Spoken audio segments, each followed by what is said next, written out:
Remember, between 1950 and 1975, 50 homemade party foods transformed ordinary gatherings into memorable celebrations. We didn't order our food, we made it. Every dip, every pastry, every little bite meant something. These weren't just appetizers, they were edible showpieces that proved your hostess skills and made guests talk for weeks. Today, they've vanished because we abandoned effort for convenience, forgetting that impressive party food once came from home kitchens, not restaurants. We're racing to capture all 50 before the last hostesses who made them retire from entertaining forever. Help us bring them back by sharing this with the one person you wish could be in the kitchen with you, making these forgotten party foods together.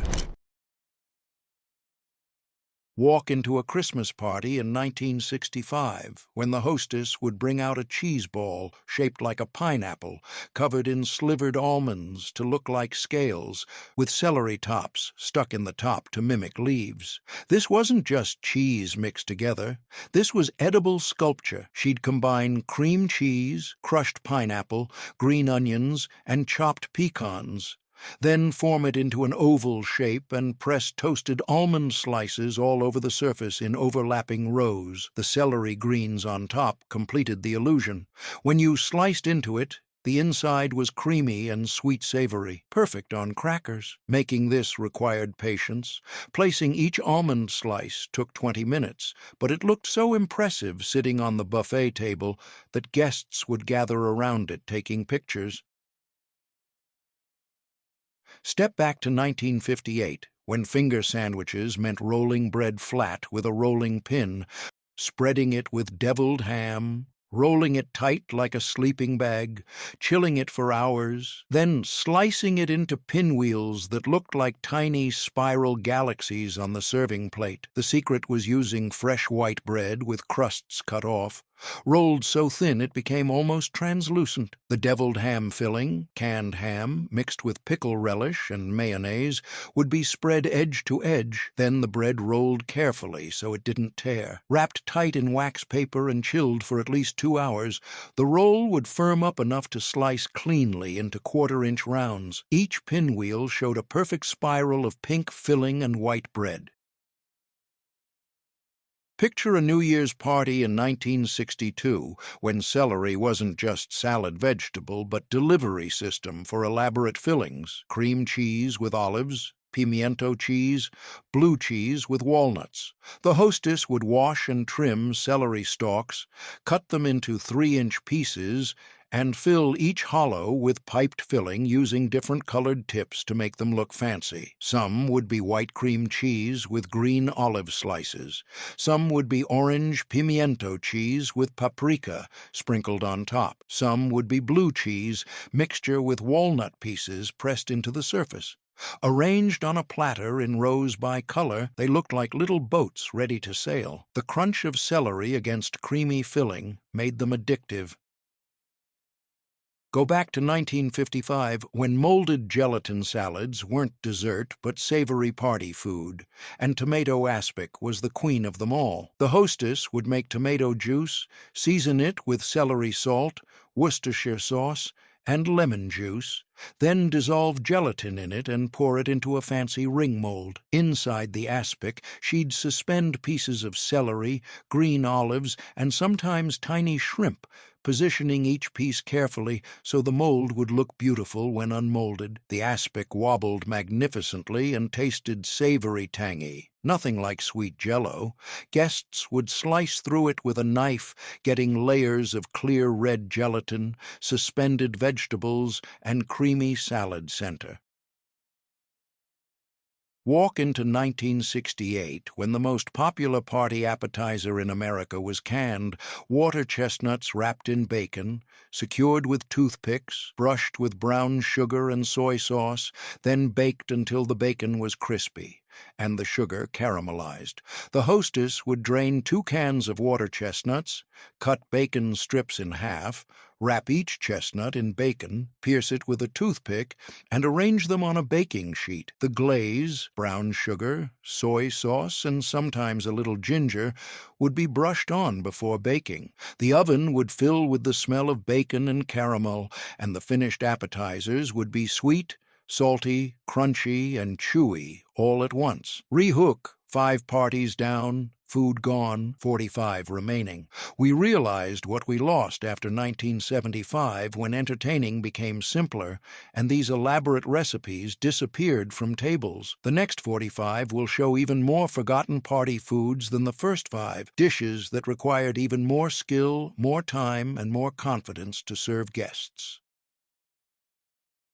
Step back to 1960, when individual shrimp cocktails served in small glasses made you look wealthy and sophisticated, and every fancy party had them lined up on the buffet table like little pink soldiers. The hostess would boil shrimp, peel and devein them, and hang 5 shrimp around the rim of each glass.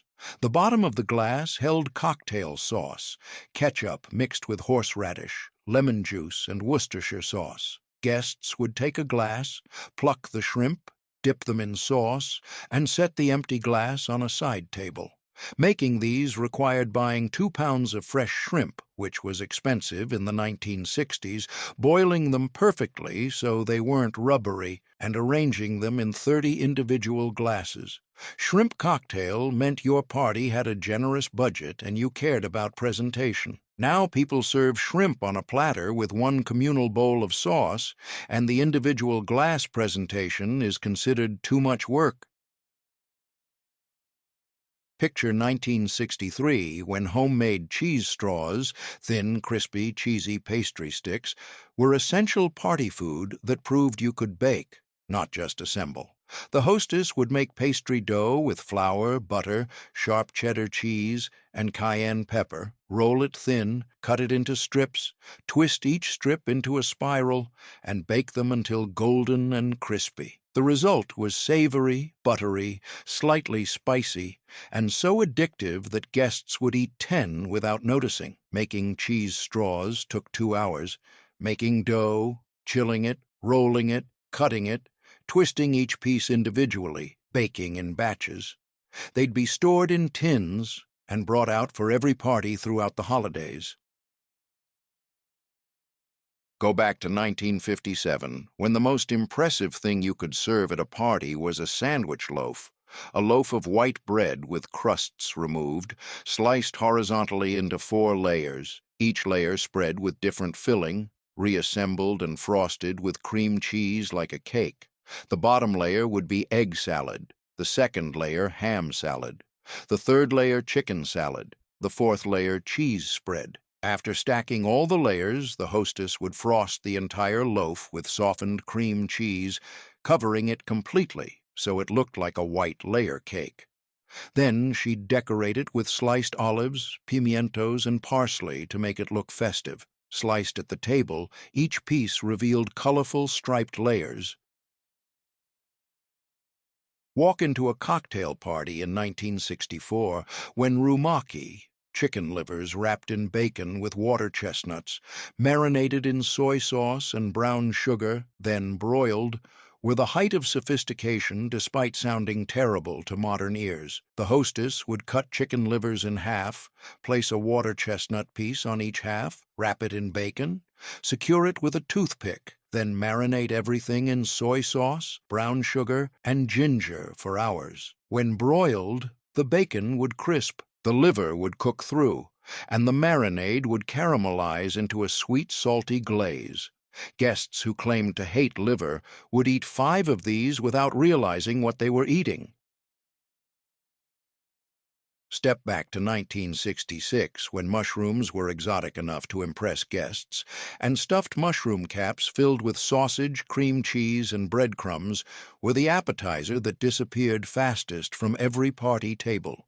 The hostess would buy 2 pounds of large white mushrooms, remove the stems, and fill each cap with a mixture of cooked sausage, cream cheese, minced mushroom stems, breadcrumbs, and herbs. They'd be arranged on a baking sheet, baked until the mushrooms were tender and the filling was golden brown, then served hot on a platter. Each mushroom was one perfect bite. Earthy mushroom, savory filling, crispy top. Stop and notice what you've just seen. 10 party foods that required hand assembly, patient prep work, and skills that took years to develop. 40 more are waiting, each one more elaborate than the last. Keep watching. And if this brought back memories, like the video and subscribe so we can keep reviving the traditions that time almost forgot. Picture 1961, when cream cheese balls with olives hidden inside, rolled in chopped pecans, were the surprise bite that made guests say, "What's in these?" after eating 3 without stopping. The hostess would soften cream cheese, wrap a small amount around each pitted green olive, roll the ball in finely chopped pecans until completely covered, then chill them on a tray for hours. The finished balls looked like truffles, but tasted savory, creamy cheese, salty olive surprise in the center, crunchy nut coating. Making 50 of these took an hour of hand rolling, and your fingers would be covered in cream cheese and nuts by the end. They had to be chilled firm before serving, or they'd fall apart when guests picked them up. Olive balls meant you had patience for detailed work, and weren't afraid of food that required getting your hands messy to create something memorable. Go back to 1959 when salmon mousse, served in a fish-shaped mold, was the centerpiece of every elegant party, looking impressive enough to photograph, but requiring skills most modern cooks don't have. The hostess would poach fresh salmon, flake it carefully to remove all bones, then mix it with mayonnaise, gelatin, lemon juice, and whipped cream. The mixture would go into a fish-shaped mold and chill overnight until set firm. The next day, she'd unmold it onto a serving platter, use a slice of olive for the eye, and arrange crackers around it like scales. The mousse would be smooth and creamy, tasting like rich salmon pâté, but lighter. Unmolding gelatin perfectly required technique. Too warm and it wouldn't release. Too cold and it would crack. Salmon mousse meant you understood how gelatin worked and weren't afraid of dishes that could fail spectacularly if done wrong. Walk into 1967, when little cocktail frankfurters simmered in a sauce made from grape jelly and mustard were the party food that sounded disgusting but tasted addictive, and every hostess served them, despite knowing the ingredient combination was ridiculous. She'd buy 2 pounds of cocktail franks, dump them in a chafing dish, mix a jar of grape jelly with spicy brown mustard, pour it over the franks, and heat everything until the jelly melted into a shiny, sweet-tangy glaze. Guests would spear franks with toothpicks, taste them skeptically, then go back for 5 more. The combination of sweet grape and spicy mustard with salty meat shouldn't have worked, but it did, perfectly. These disappeared not because they weren't delicious, they were, but because admitting you made party food with grape jelly became embarrassing when food culture shifted toward sophisticated ingredients. The hostesses who still make them now lie and call it fruit glaze. Step back to 1970, when fondue pots were wedding gifts everyone received, and cheese fondue parties were the height of entertaining fashion. The hostess would set up her fondue pot in the center of the table, melt Swiss and Gruyere cheese with white wine and garlic, and serve it with cubed bread for dipping. Guests would spear bread cubes on long forks, dip them in the bubbling cheese, and try not to lose their bread in the pot. If you lost your bread, party rules said you had to kiss the person next to you. Fondue parties were interactive, casual, and encouraged conversation because everyone stood around one pot. They disappeared when fondue became associated with outdated 1970s style, but they were actually brilliant party format, minimal prep, maximum guest engagement, and the food cooked itself. The fondue pot stayed hot all evening and people could eat at their own pace. Picture 1962 when devils on horseback, dates stuffed with almonds, wrapped in bacon and baked, were the fancy British appetizer that American hostesses adopted to seem worldly and sophisticated. She'd pit large medjool dates, stuff each one with a whole almond, wrap it in half a strip of bacon, secure it with a toothpick, and bake until the bacon crisped and the dates caramelized. The combination was sweet from dates, salty from bacon, crunchy from almonds, and the flavors shouldn't have worked together but created something greater than the parts. Making these required good dates, which were expensive, and the patience to stuff and wrap 30 individual pieces. Devils on horseback meant you knew about international cuisine and weren't limited to American party food traditions. The name was half the appeal. Guests loved asking what they were called and repeating the dramatic name. 15, parties down, food gone, 35 remaining. We realized what we lost after 1975 when entertaining became simpler and these elaborate recipes disappeared from tables. The next 35 will show even more forgotten party foods than the first 15. Dishes that required even more skill, more time, and more confidence to serve guests. Go back to 1958, when homemade chicken liver pâté served in a crock with cornichons and crackers made you seem French and cultured, even if you'd never left your home state. The hostess would sauté chicken livers with onions and garlic, puree them with butter and brandy until smooth, pack the mixture into a pretty crock, pour melted butter on top to seal it, and refrigerate overnight. The next day, she'd serve it with tiny French pickles, fancy crackers, and maybe some radishes for garnish. The pâté would be rich and smooth, tasting like concentrated chicken elevated to luxury status. Making this required a blender or food mill, fresh chicken livers from the butcher, and the confidence to serve organ meat without apology. Pâté meant you were educated about French cuisine, and your guests were sophisticated enough to appreciate it. It disappeared when liver became unacceptable at parties, and nobody wanted to admit they ate organs. Walk into 1972, when mini quiches baked in muffin tins were the brunch party food that required making 72 tiny pastry shells, filling each one with custard and various ingredients, and baking them perfectly without spilling. The hostess would make pastry dough, roll it thin, cut circles, press each circle into a mini muffin tin, then fill each shell with a mixture of eggs, cream, cheese, and fillings like bacon, mushrooms, or spinach. They'd bake until the custard set and the tops turned golden. Each quiche was 2 perfect bites of flaky crust and creamy filling. Making these took 3 hours. Rolling pastry, cutting circles, pressing them into 72 cups, mixing filling, carefully spooning filling into each shell without overfilling. Individual quiches meant you were willing to do repetitive, detailed work for hours to create party food that looked professional. They disappeared when people decided buying frozen mini quiches was close enough to homemade. Step back to 1965, when wrapping melon balls in thin slices of prosciutto and securing them with toothpicks was the Italian-inspired appetizer that made hostesses seem internationally sophisticated.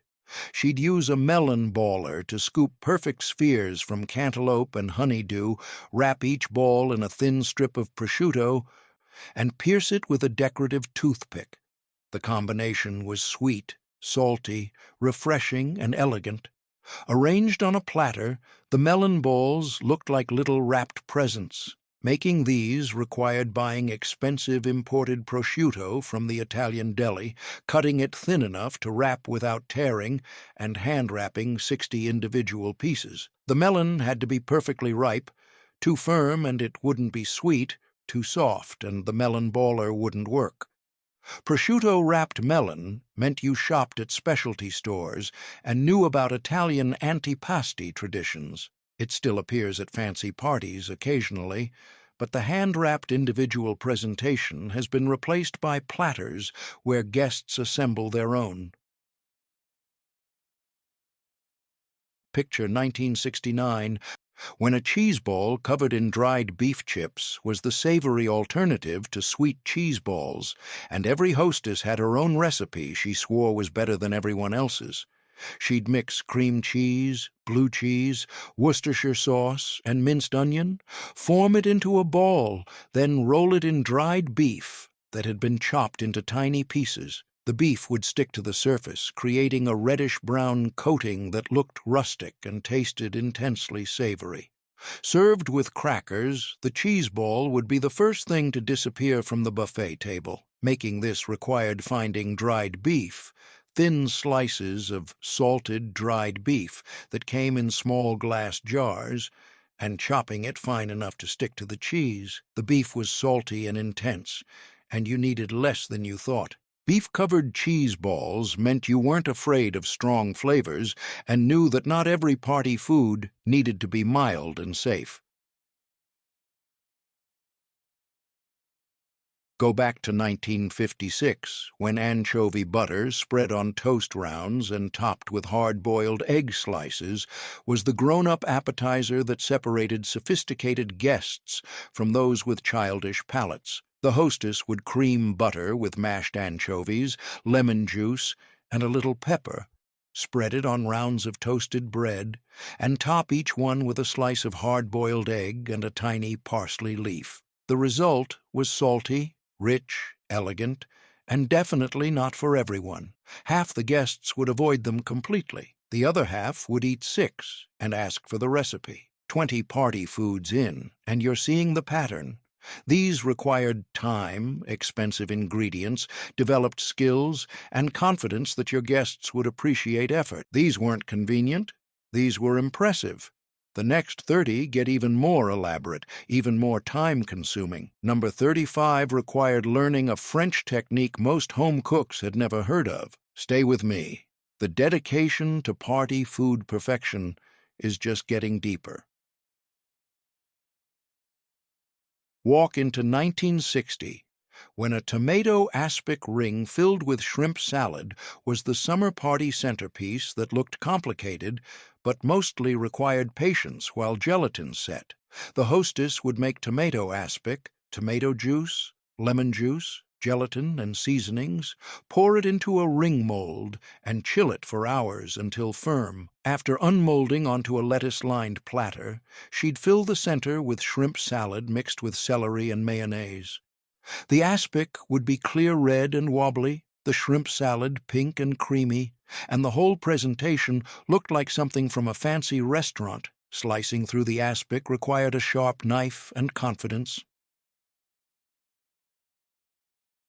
Step back to 1963, when tiny ham biscuits, homemade biscuits split and filled with thin-sliced country ham and honey butter, were the Southern party food that everyone loved, but few people made any more because biscuit making was becoming a lost art. The hostess would make biscuit dough from scratch, roll it thin, cut it into small circles, bake them until golden, then split each one and fill it with a thin slice of salty country ham and a smear of honey butter. The combination was salty, sweet, buttery, and flaky all at once.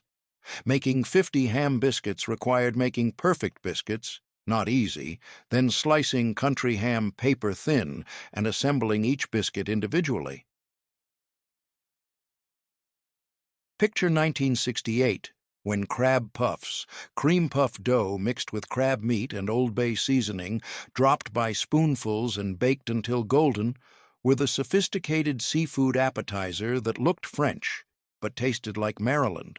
The hostess would make choux pastry, fold in lump crab meat, Old Bay seasoning and a little mustard, then drop small mounds onto a baking sheet and bake until they puffed up and turned golden brown. The puffs would be crispy outside, custardy inside, full of sweet crab meat and spicy seasoning. Go back to 1966, when tiny meatballs simmered in a sauce made from chili sauce and grape jelly were the party staple that every hostess made, every guest ate, and everyone pretended wasn't basically just meat in sweet ketchup. She'd make small meatballs from ground beef, breadcrumbs, egg, and onion, brown them in a skillet, then simmer them in a mixture of Heinz chili sauce and grape jelly until the sauce reduced and glazed the meatballs. The combination sounded wrong, but tasted right: sweet, tangy, slightly spicy, coating tender meatballs perfectly. These would sit in a chafing dish all evening, and guests would spear them with toothpicks until the dish was empty.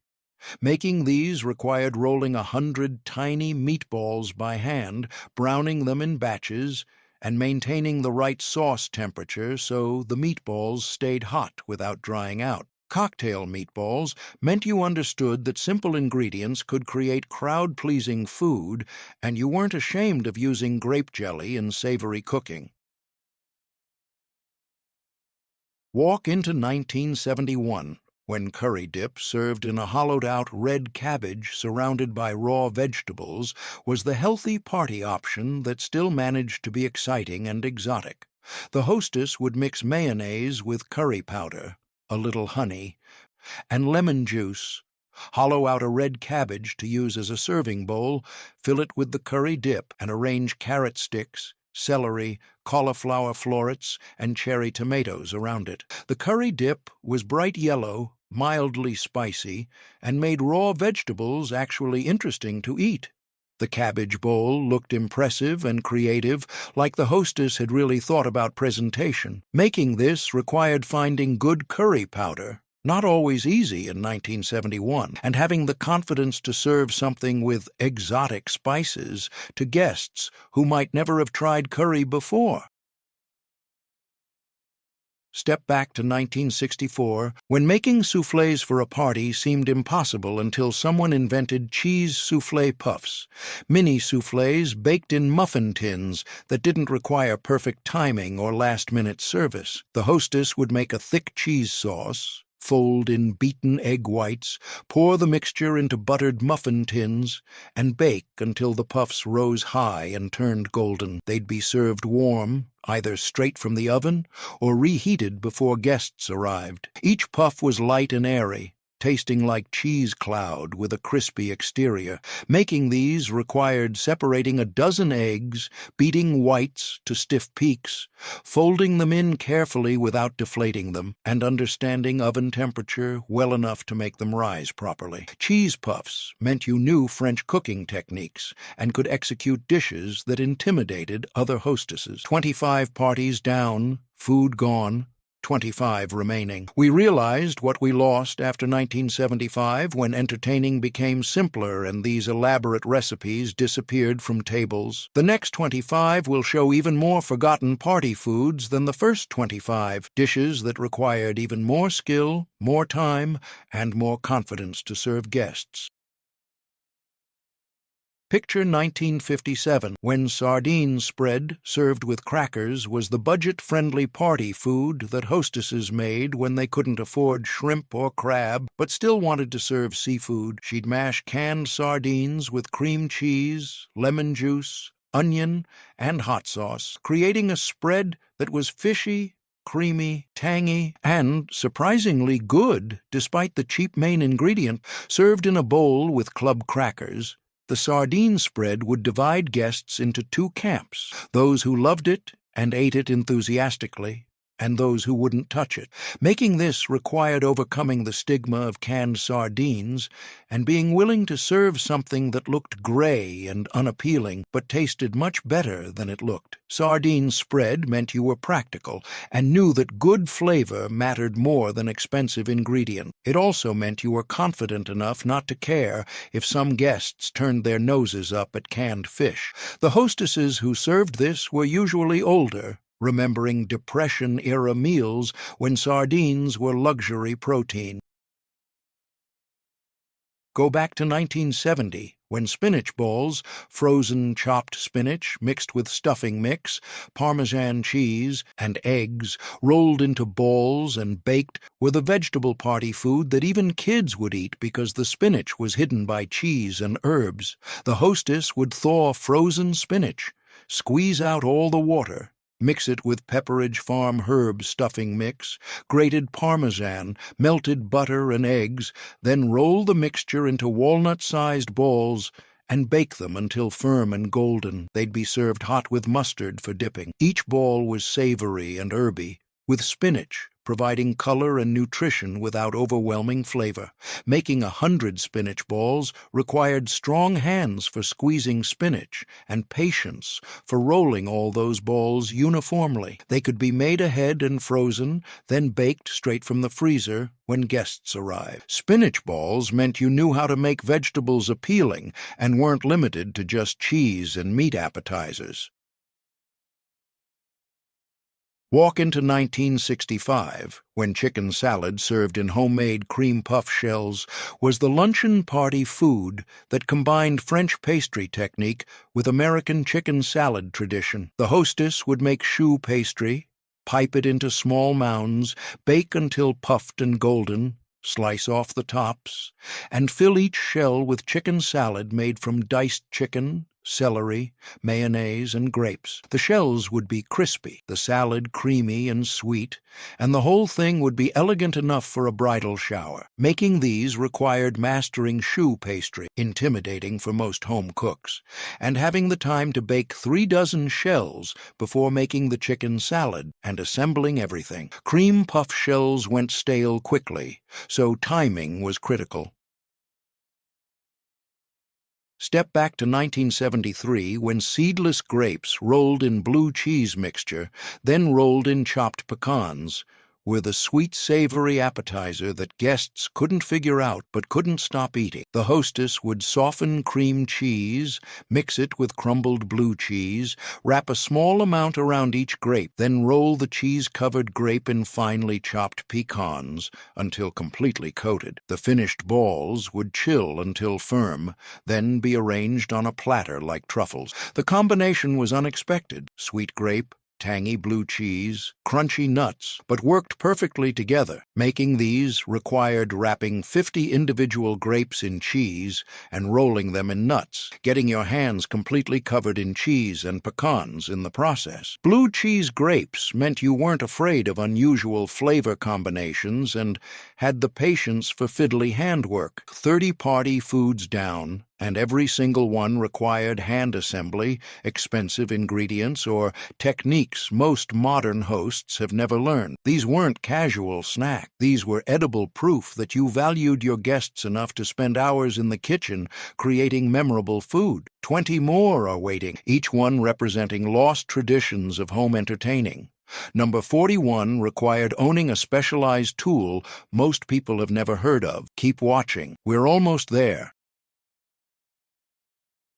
Picture 1959, when homemade cheese wafers, thin, crispy crackers made from sharp cheddar, butter, and flour with a hint of cayenne, were kept in tins and brought out for every party throughout the holidays because they lasted for weeks if stored properly. The hostess would cream butter with grated sharp cheddar, work in flour and cayenne, form the dough into logs, chill them for hours, then slice them thin and bake until crispy. Each wafer was buttery, cheesy, with just enough cayenne to wake up your mouth. Making these took 3 days, 1 day to make dough, 1 day to chill, 1 day to slice and bake in batches. They required a really good sharp cheddar and cold hands to keep the dough from getting too soft. Cheese wafers meant you planned ahead and valued having homemade entertaining food ready at all times.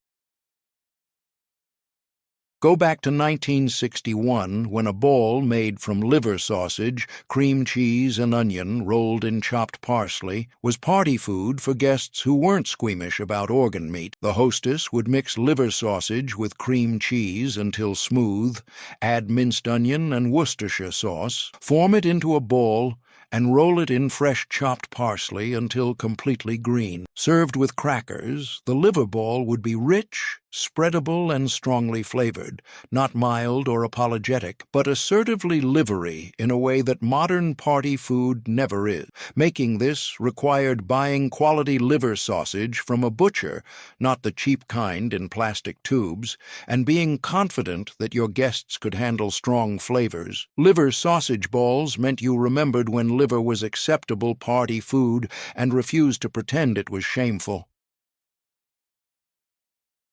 Walk into 1967 when a dip that captured the flavors of oysters Rockefeller, oysters, spinach, butter, pernod, and breadcrumbs, was the way to serve an expensive restaurant dish to a party crowd without the expense of fresh oysters on the half-shell. The hostess would drain canned oysters, chop them fine, sauté them with spinach, garlic, and butter, add cream cheese and pernod, and serve the hot dip with crackers. The dip would be rich, slightly anise-flavored from the pernod, and taste remarkably like the famous dish it was named after. Making this required buying pernod, an expensive French liqueur that most people only owned for this one recipe, and being willing to serve something with a fancy restaurant name at a home party. Oysters. Rockefeller dip meant you knew about fine dining and could translate restaurant dishes into party food format. Step back to 1962 when thinly sliced bologna spread with cream cheese, rolled tight, chilled, and sliced into pinwheels was the budget party food that hostesses made when the grocery budget was tight, but they still wanted to entertain. She'd lay out thin bologna slices, spread each one with cream cheese mixed with onion and pickle relish, roll them tight, secure them with toothpicks, and refrigerate for hours. When sliced, each pinwheel showed a spiral of pink bologna and white cream cheese. They tasted much better than they sounded. Salty meat, tangy cream cheese, crunchy pickle bits. Making these required very thin bologna. The pre-sliced kind in packages worked perfectly, and the confidence to serve something made from cheap lunch meat at a party.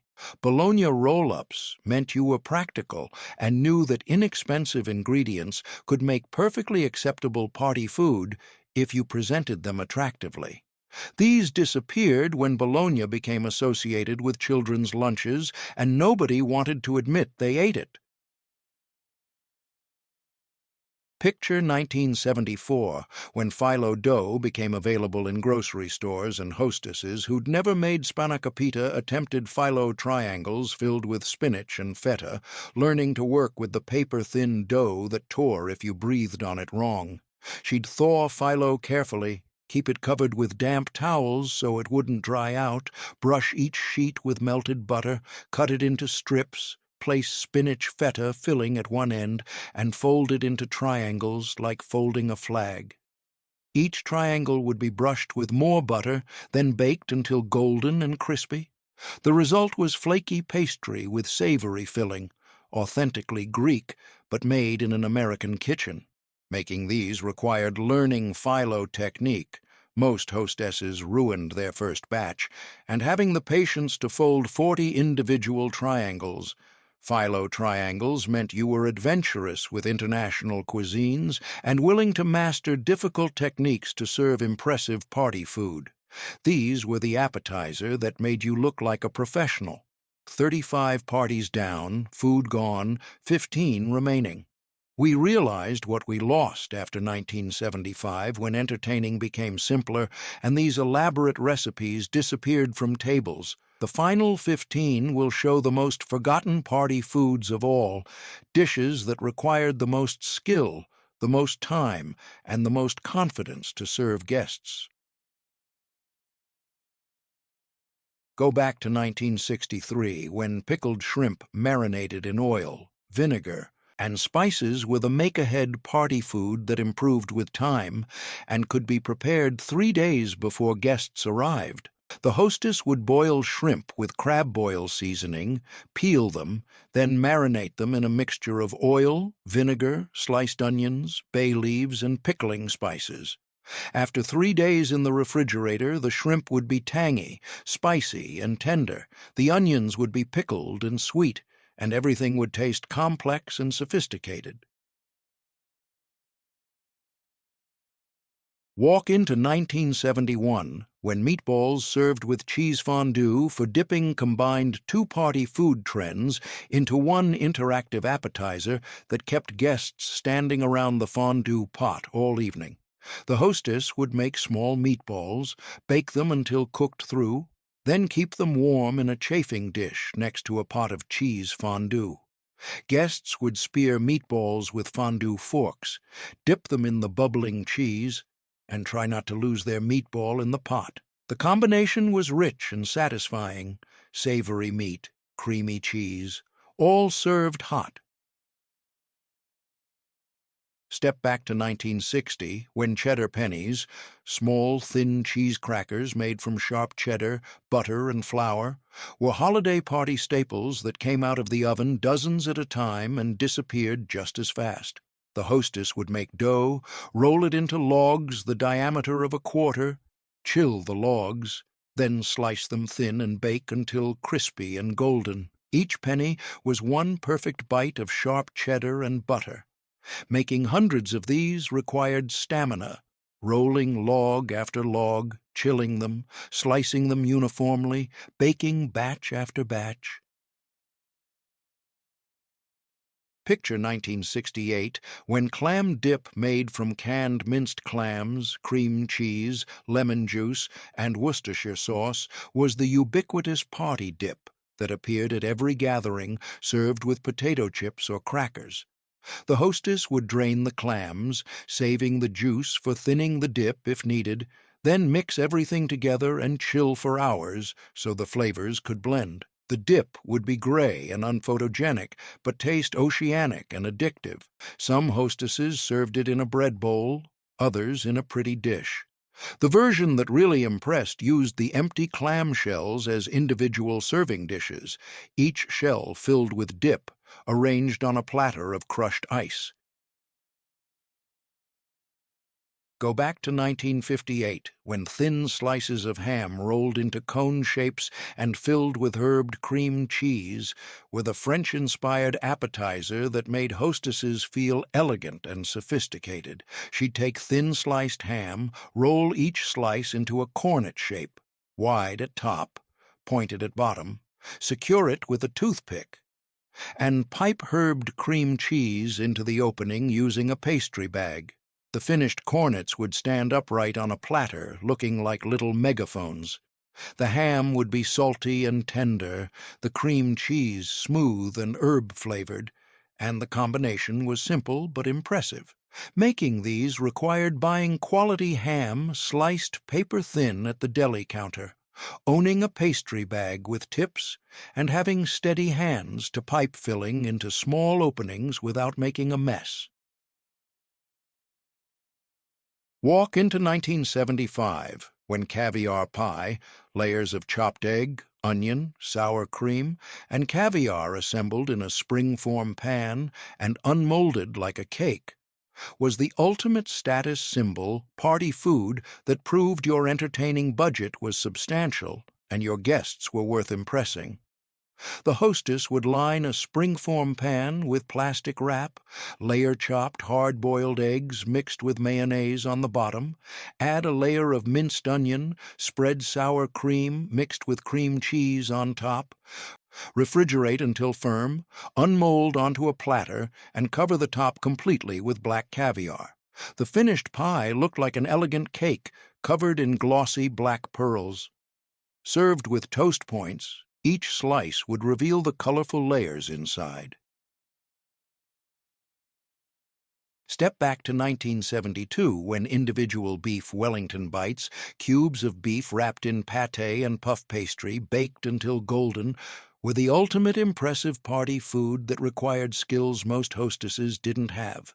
She'd cut beef tenderloin into cubes, sear them quickly, spread each one with liver pâté, wrap it in puff pastry, brush with egg wash, and bake until the pastry was golden and flaky. Each bite would be rare beef, rich pâté, crispy pastry. Making these required buying expensive tenderloin, making or buying puff pastry, and understanding how to cook beef rare inside while fully cooking the pastry outside. Most attempts resulted in overcooked beef or underdone pastry. Beef Wellington bites meant you were an advanced cook willing to attempt restaurant-quality food at home, and your party budget was generous enough to serve tenderloin as appetizers. These were show-off food in the best way, technically difficult, expensive, undeniably impressive when done right. Picture 1970, when renting an ice sculpture for your party was the ultimate display of entertaining ambition, and filling the center with shrimp cocktail turned it from decoration into functional food service. The hostess would order a custom ice sculpture, a swan, a Christmas tree, whatever fit the party theme, have it delivered the day of the party, set it up on a table with drainage, and fill the carved center hollow with crushed ice, holding individual shrimp cocktails. Go back to 1973, when gougères, French cheese puffs made from choux pastry with Gruyere cheese, were the impressive appetizer that required mastering the temperamental choux pastry technique that intimidated most American home cooks. The hostess would make choux pastry, stir in grated Gruyere cheese, pipe small mounds onto baking sheets, and bake until puffed and golden. The finished gougères would be crispy outside, hollow and cheesy inside, best served warm from the oven.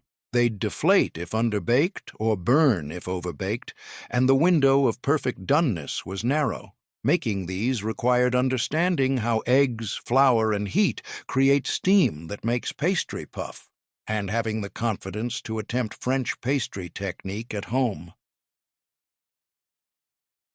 Walk into 1974, when caponata, Sicilian eggplant relish with tomatoes, olives, capers, and vinegar, served on toasted bread rounds, was the Italian party food that required 2 days of prep but tasted better with age. Then simmer it with tomatoes, celery, olives, capers, vinegar, and sugar until everything melded into a sweet, sour relish. 45 parties down, food gone, 5 remaining. We realized what we lost after 1975, when entertaining became simpler and these elaborate recipes disappeared from tables. The final 5 will show the most forgotten party foods of all, dishes that required the most skill, the most time, and the most confidence to serve guests.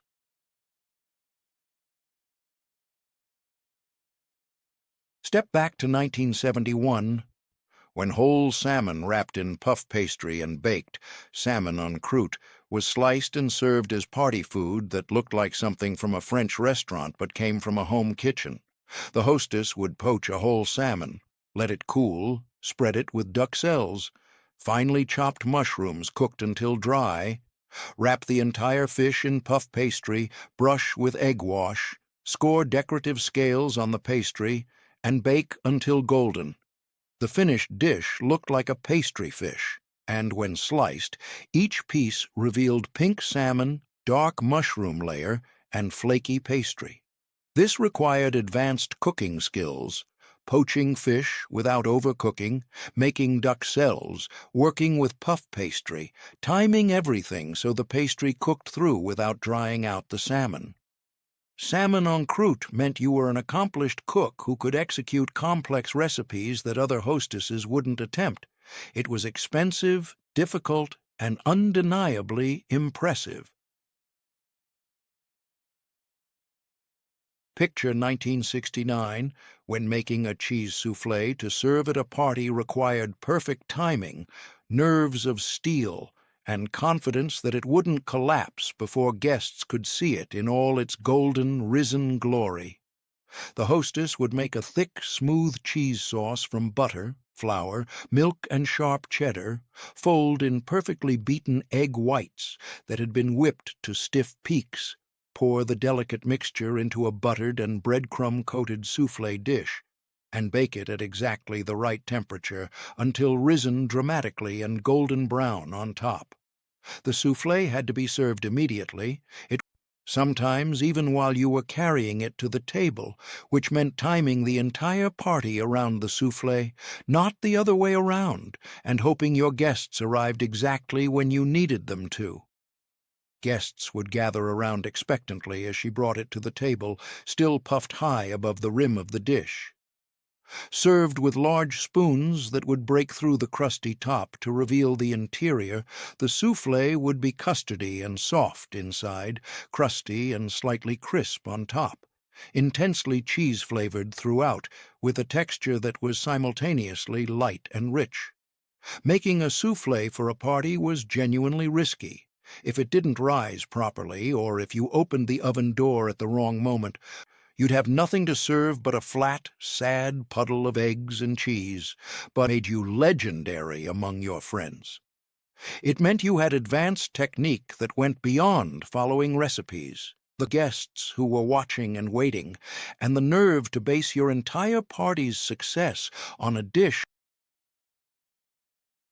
Go back to 1966, when lobster Newburg, chunks of tender lobster in rich velvety cream sauce with sherry, served in individual lobster shells, was the ultimate luxury party food that required substantial budget and classical cooking technique. The hostess would cook multiple whole lobsters in boiling salted water, carefully remove all the precious meat from the shells, make a luxurious cream sauce from butter, flour, heavy cream, egg yolks, and good dry sherry. Add the chunks of lobster meat to coat them in the sauce, and spoon the mixture carefully back into the cleaned. Each filled shell would be topped with fine breadcrumbs, dotted generously with butter, and broiled under high heat, served on individual plates with seafood forks and lemon wedges. Each guest would receive their own dramatic lobster shell filled with creamy, rich lobster in sauce that was restaurant quality in every way. Making this successfully required buying multiple lobsters, extremely expensive even then, and knowing how to make cream sauce that wouldn't curdle or separate when the delicate egg yolks were added, which required precise temperature control and constant whisking. Lobster Newburg meant your party was truly special occasion dining, not casual entertaining, and demonstrated that cost was absolutely no object when it came to impressing your guests with the finest ingredients and most sophisticated techniques. Brush everything with beaten egg wash for shine, and bake it slowly for 2 hours until the internal temperature reached exactly 160 degrees. After cooling completely on a wire rack and refrigerating overnight so the flavors could develop and meld together, she'd unmold it carefully, slice it into thin, perfect pieces, and serve it with tiny French cornichons and grainy Dijon mustard on the side. Each slice would show beautiful pink meat encased in golden, flaky pastry, with the layers clearly visible and the seasoning perfectly distributed throughout. Making this successfully required understanding force meat and how to bind it properly so it wouldn't fall apart when sliced, working with pastry that was sturdy enough to hold the meat but tender enough to eat, and having the refrigerator discipline to let it age for at least 24 hours before serving, even though you were dying to see if it had worked. Pâté en croûte meant you had studied French charcuterie seriously, possibly even taking classes, and could execute recipes that required multiple days of work for one party dish that would be eaten in minutes. It was the ultimate show-off food for accomplished cooks who wanted everyone to know they weren't just following American recipes, but had mastered genuine French technique that required skill, patience, and confidence. Step back to 1968, when oysters Bienville, oysters on the half-shell topped with shrimp sauce, breadcrumbs, and cheese, then broiled until golden, were the New Orleans party food that required shucking oysters, making elaborate sauce, and serving them hot, all while making it look effortless to your impressed guests. The hostess would shuck 24 fresh oysters carefully, leaving them nestled in their half-shells on a bed of rock salt, make a rich, complex sauce from butter, chopped shrimp, minced mushrooms, heavy cream, and a carefully balanced blend of spices that had to be just right.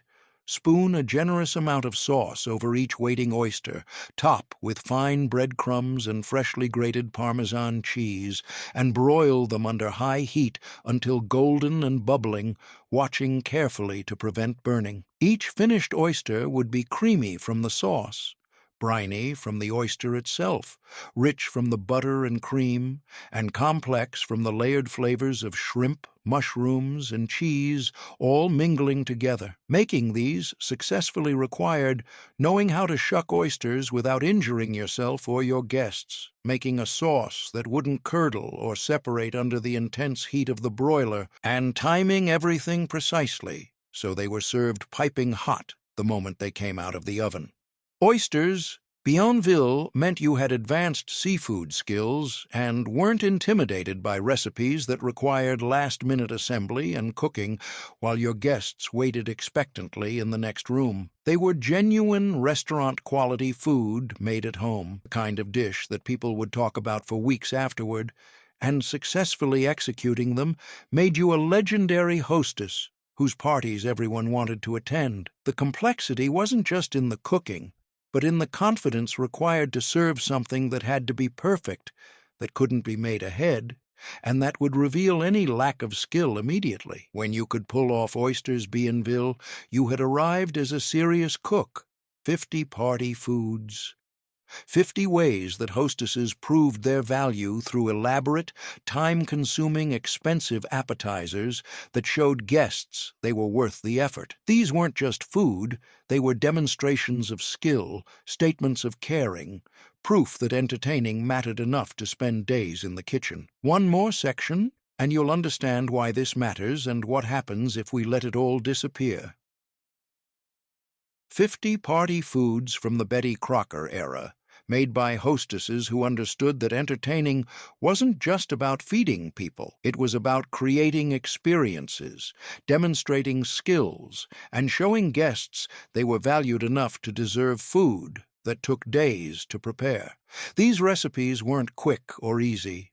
They required hand assembly, expensive ingredients, advanced techniques, and the confidence to serve food that could fail spectacularly if executed wrong. But when they succeeded, and they usually did in the hands of experienced hostesses, they created memories that lasted decades. I close my eyes and I'm back at my mother's holiday parties in the 1960s, watching her spend 3 days preparing party food while holding down a full-time job and managing a household.